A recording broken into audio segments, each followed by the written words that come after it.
Assalamualaikum, apa khabar? Ezri Samsuri.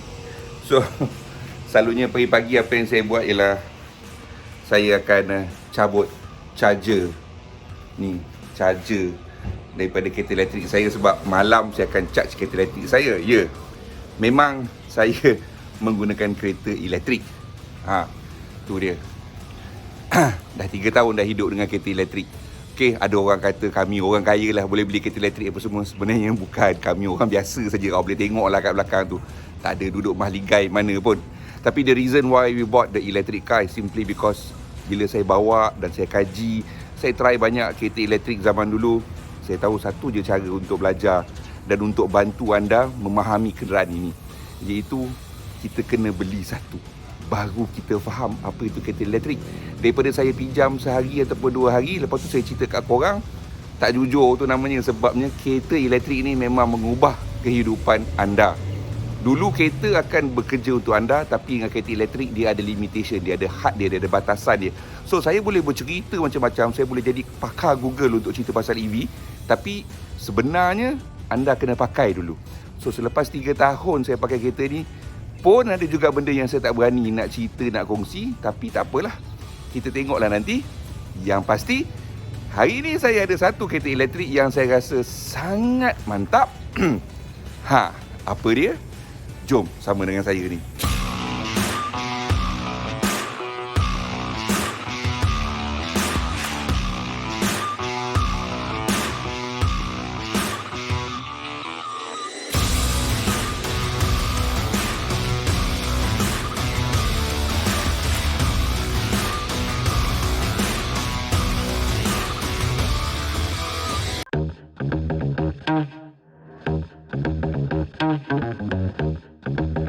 So ini dia Hyundai Kona EV.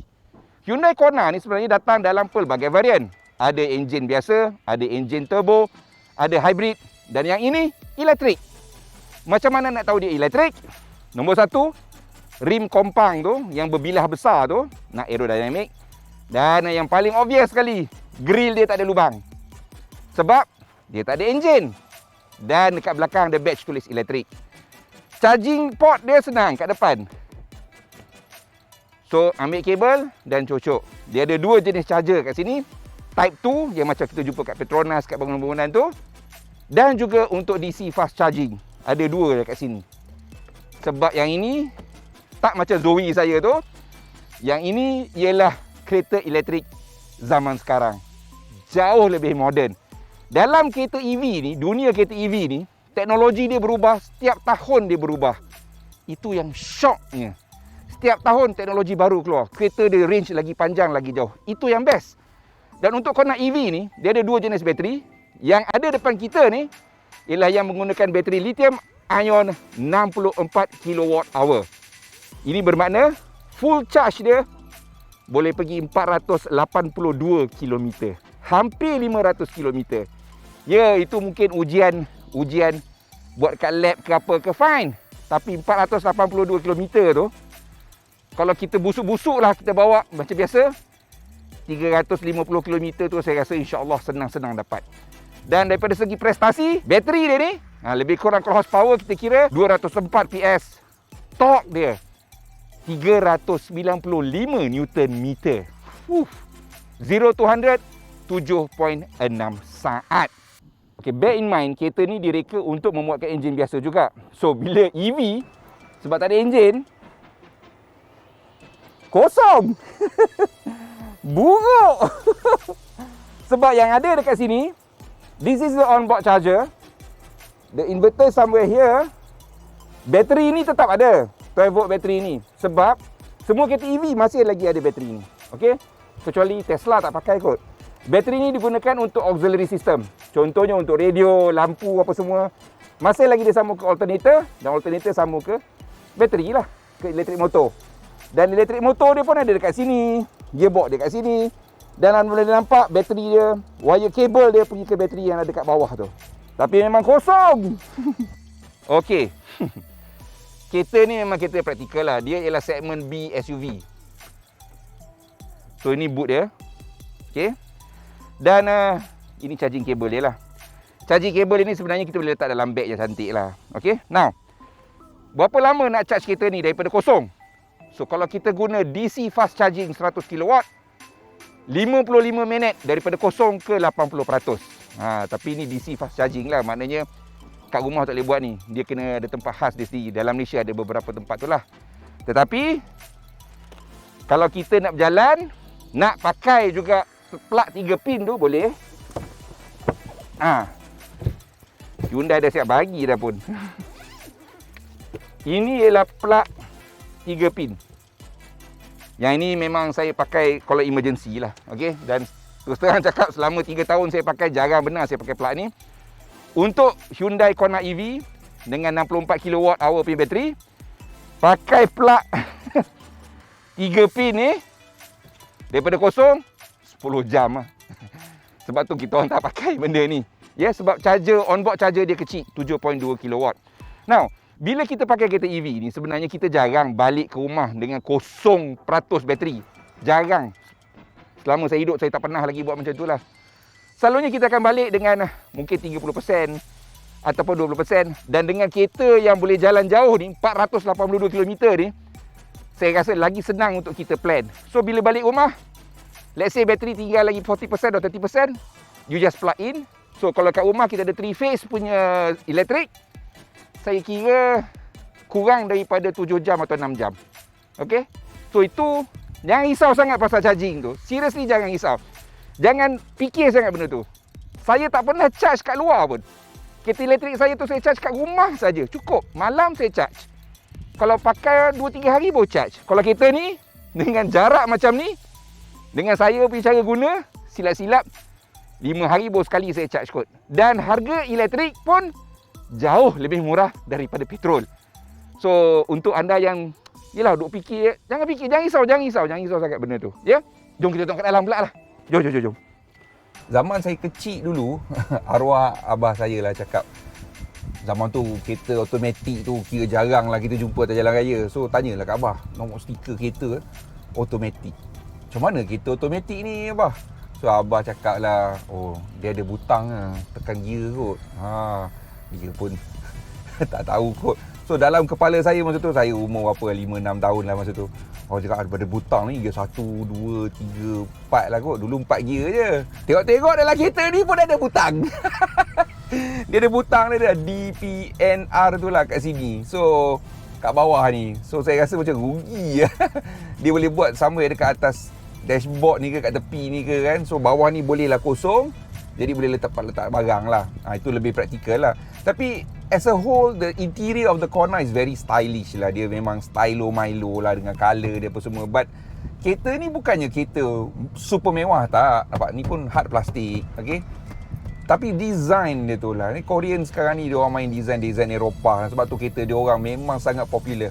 Now, Hyundai Kona EV ni dilancarkan 2 tahun lepas sebenarnya. This is not a new model. Dah 2 tahun dalam pasaran. Dalam masa 2 tahun tu, dia orang boleh jual 100,000 unit di seluruh dunia. Untuk EV, itu kira skala besar dah tu. Kira berjaya dah tu. Sebab dekat negara maju pun, bukan semua orang nak pakai EV. Itu yang saya cakap tadi tu. Saya dah pakai kereta EV ni, barulah saya faham. Kalau kita pakai sekejap, kita kata, oh boleh lah, itulah, you should buy lah, apa semualah, dia bagus lah inilah. Ya, betul. Tetapi dia masih lagi kurang praktikal. Kereta elektrik, dia, cabaran utama dia ialah bateri dia. So, untuk bateri tu, untuk charge, dia memerlukan masa yang panjang. Ya. So, nanti dah lama-lama, bila dah ada, mungkin kita biasalah. Tapi buat masa sekarang ni, memang itulah masalah utama dia. Dan juga bateri. Bateri ni kita boleh, macam kereta ni, 480 km untuk sekali charge. Untuk kereta biasa, 500 kilo pun boleh. Tetapi, untuk kereta biasa, enjin biasa, bila engkau tekan laju ke apa ke, minyak dia turun tak nampak sangat. Okey? Tetapi, untuk kereta elektrik, ini prinsip kereta elektrik. It rewards you instantly, it punishes you instantly. Bermakna, jika anda bawa cermat, anda akan dapat lihat bahawa bateri anda tu, charge dia masih lagi boleh jalan jauh. Kalau kata 480 tu, bolehlah pergi 480. Atau silap-silap, kalau banyak turun bukit, pandai main regen, dapatlah 500 pun kot. Tetapi kalau kita bawa biasa, Dia takkan dapat 480 km tu, terus terang saya cakap. Sebabnya ialah dekat Malaysia ni kita ada banyak highway. Okey, kita ada banyak highway. So highway ni, atas highway ni, highway lurus data, bateri tak boleh nak regen, tak boleh nak charge balik.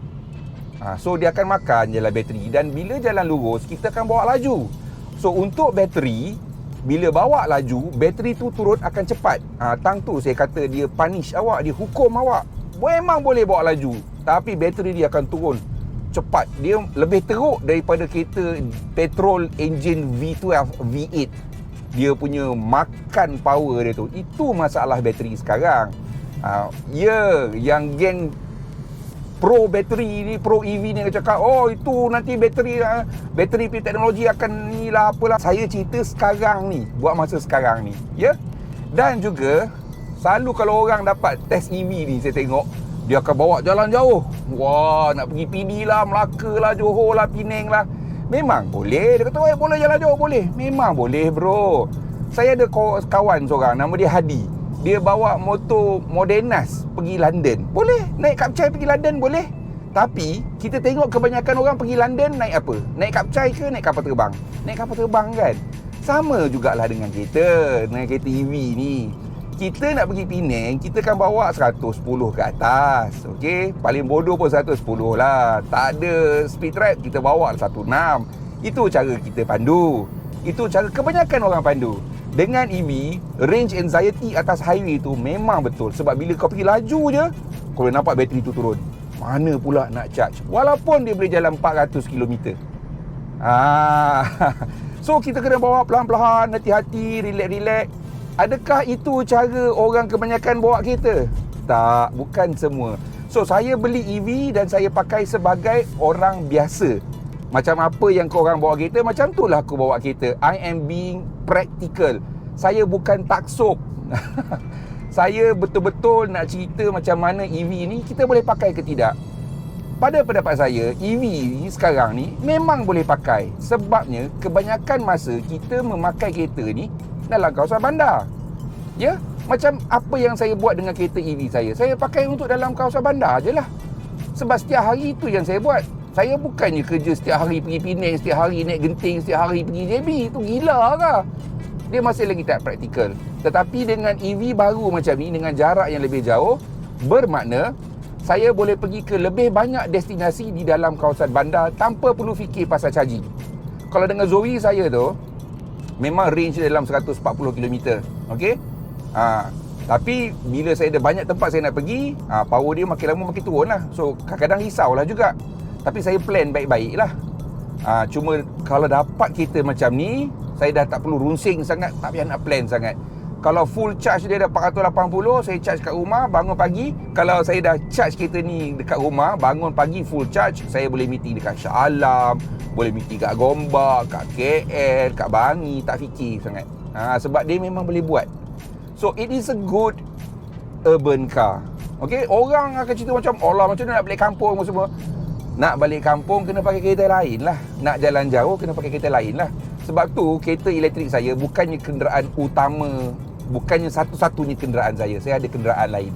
Tapi harga dia memang mahal kerana bateri memang masih mahal.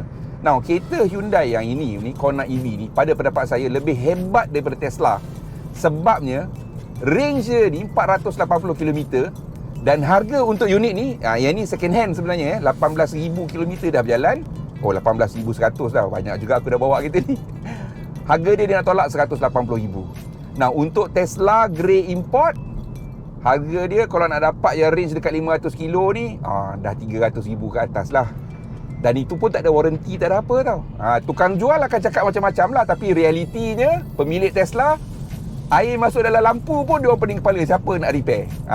Untuk Hyundai Kona EV ni, Hyundai Malaysia kata, jangan risau, kami bagi full backup after sale service dengan warranty dia bagi. Ya, dengan warranty bateri dia bagi. Saya pun tak sure berapa warranty bateri ni, tapi bodoh-bodoh pun 8-10 tahun lah. Okey. Secara praktikalnya ialah kereta EV ialah kereta kedua yang kita gunakan di dalam kawasan bandar untuk kerja seharian, which is good. Cuma harga memang mahal sebab teknologi bateri masih lagi mahal. Now, Untuk Kona EV ni, kereta second hand ni ni ada satu-satunya unit dalam Malaysia, harga RM180,000. Saya kalau mampu memang saya berminat sangat dengan kereta ni sebenarnya, sebab daripada segi kelengkapan memang banyak. Apple CarPlay pun ada, dalam dia luas, boot luas, dan range dia sama dah macam Tesla Model 3 apa semua tu. Tapi harga tak adalah sampai RM300,000, RM180,000. Dan Hyundai Malaysia ada untuk cover warranty dan after sales. Yang itu paling penting sekali, sebab kereta EV kau bukannya boleh pergi kat kedai-kedai mana-mana ni. Kau buka je tu, mekanik dia pun macam, bang, saya nak buat apa dengan kereta ni bang. Cerita pasal EV ni macam-macam benda saya boleh cerita kat awak lah. Macam mana saya kena kutuk, saya kena digelakkan bila beli EV oleh rakan-rakan media sendiri. Tapi sekarang, masing-masing nak champion jadi juara EV kan. Itulah. Kita ni bila bekerja kan, kita kena fikir masa depan, kita kena pandang jauh. Dan jika anda biasa dengan EV ni, kan Y2 kita untuk mengajar, untuk membantu orang, kita tahu kenapa kita kena beli kereta ni. Untuk saya lah, saya tahu kenapa saya kena beli. Oh, that is a nice Lexus. Tesca ni V80 500. Oh boy, budak media ni.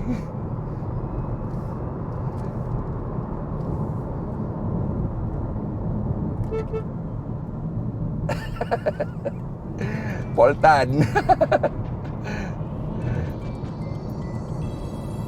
Okey, sambung balik. Mencecih banyak dah saya ni.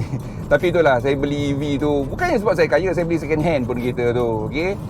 Dan sebabnya ialah saya nak kongsi dengan anda pengalaman sebenar ada EV ni, ya. Memang untuk kenderaan dalam bandar dulu sekarang ni. Okey, selain daripada Apple CarPlay dengan interior dalam ni, dia ada driving modes. Dia ada Eco, Comfort dan Sport. Bila Sport tu memang power lah. Dan kemudian yang paling saya suka sekali, kereta elektrik ni kita boleh regenerate bateri dia sendiri, ya. So selalunya dia ada butang lah, macam engine braking. Okay, so bila kita tekan button tu, dia memang engine braking dia rasa lebih kuat supaya dia boleh charge bateri dengan lebih banyak. Problem dia, bila dia kuat sangat, rasa macam tak brake. Sebab tu EV ni sebenarnya brake pad tu jarang kena ganti, kecuali parking brake. Sebab kita guna regen untuk brake. Dan untuk kau nak EV ni, dia ada 3 level regenerative braking dia. So dia level 1, 2, 3 dan 0. Dan butang dia dekat pedal shifter ni. So bila saya nak slow sikit, saya lepas minyak, saya tak payah pakai brake. Saya guna level 1, pasal lagi laju saya guna level 2, saya guna level 3. Ni nampak, terus dia nak berhenti lah. Tak payah tekan brake pun. Dan bila saya nak naikkan balik, nak kurangkan balik level tu, pedal shifter sebelah kanan. So dia dah macam gear, saya drop gear guna sini. Walhal sebenarnya saya regen bateri saya. So bila kita regenerate balik electricity ke bateri tu, silap-silap lagi jauh jarak perjalanan dia. Dia tulis 480, turun ke 300. Tapi bila kita regen, dia maintain 300 tu. Kadang-kadang dia naik balik 300.5 apa semua. Kalau jalan tu berbukit banyak, dan kalau kita tahu nak menggunakan cara regenerative braking ini. Dan kemudian untuk rakan-rakan saya di Myros, terutama rakan saya Dr. Khairil dan juga Dato' Suret Singh. Diorang ni memang champion safety kan, road safety kan. Diorang memang akan suka kereta EV ni. Sebabnya ialah fakta pertama yang saya cakap tadi tu. The battery punishes you. Dia akan hukum awak kalau awak bawa laju. So, memang kita boleh bawa laju. Tengok ya, tekan ni apa. Dia punya pick up tak ada siapa boleh lawan lah. Macam bawa supercar. Tetapi bateri dia dah turun lah. Nampak ni turun dah 1 km kurang.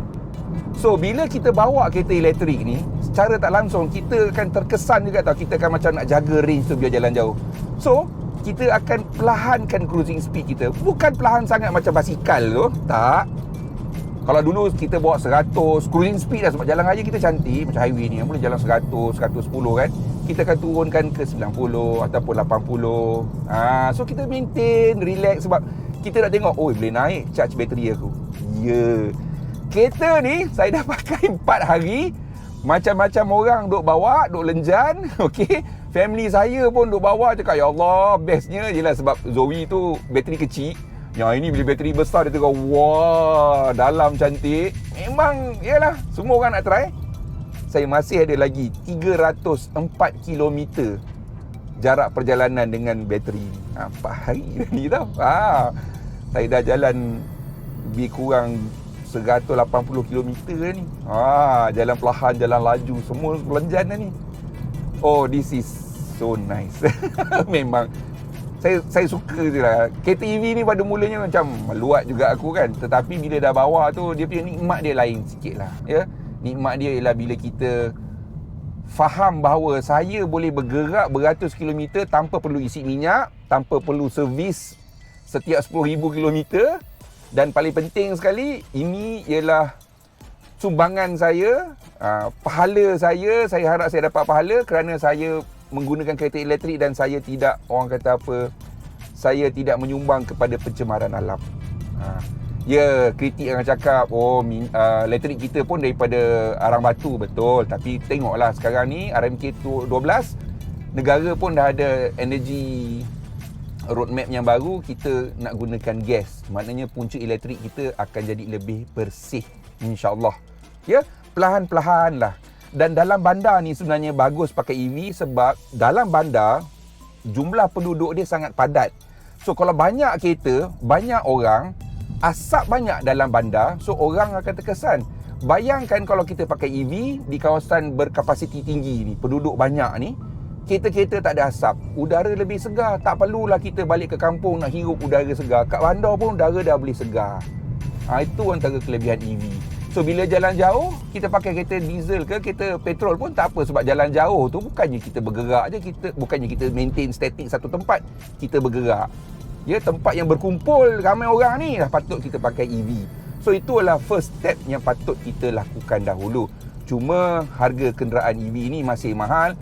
So kalau kita nak M40, B40 merasa kereta-kereta macam ni, kita kena ada satu lagi industri, iaitu industri third party yang boleh repair, ganti bateri kereta-kereta EV terpakai. Kereta EV terpakai ada banyak dekat Europe tu, macam Renault Zoe tu, kalau boleh tukar bateri yang lebih besar 40 kWh, harga dia dah murah. So bolehlah kita merasa kereta EV yang harga dalam berapa, 60-50 ribu, insya-Allah boleh kalau kita boleh tukar bateri. So kita kena create industri tu, the third party punya industri untuk repair, untuk rejuvenate kereta-kereta EV terpakai. Ya, ini bukan setakat masalah Malaysia saja. Asia Tenggara ni pun sama juga. Kereta EV baru memang mahal. Nak murah kita ambil daripada China yang kecil tu, tapi yang kecil tu kau main atas highway matilah kau. Sebab top speed dia berapa? 60 km sejam. Range dia pun tak jauh. Ya, memang betul-betul microcars adalah untuk dalam bandar yang sangat padat. Dan Kuala Lumpur walaupun kau rasa jam teruk apa semua, masih lagi tak sepadat Bangkok ataupun Jakarta ataupun bandar-bandar lain. Ya. So itulah dia. Kalau korang nak beli kereta ni, cepatlah cakap kat Hyundai sebab kereta ni ada satu saja unit ni. Itu pun ramai orang duk tengok. Saya dengar Hyundai pun nak bawa masuk yang baru juga, version facelift. Okey. Tapi harga dia saya garanti bukan 180,000 lah, dah lebih lah daripada tu. Ya. Dan terima kasih Hyundai Malaysia kerana bersusah payah bawa masuk EV, berusaha gigih bawa masuk EV untuk rakyat Malaysia. Alhamdulillah. Thank you Hyundai Malaysia, Sam Dabi. Thank you very much for your initiative. Nak bantu Malaysia terima EV ni. Biarlah Thailand kata dia nak buat ini, Indonesia nak buat ini, tak apalah. Biar kita ada banyak EV atas jalan raya. Because at the end of the day, bila consumer ramai menggunakannya, market itu lebih besar, lebih penting. InsyaAllah. Assalamualaikum dari saya, Hazri Samsuri. Sehingga kita ketemu lagi, saya dah kena pulangkan kereta ni.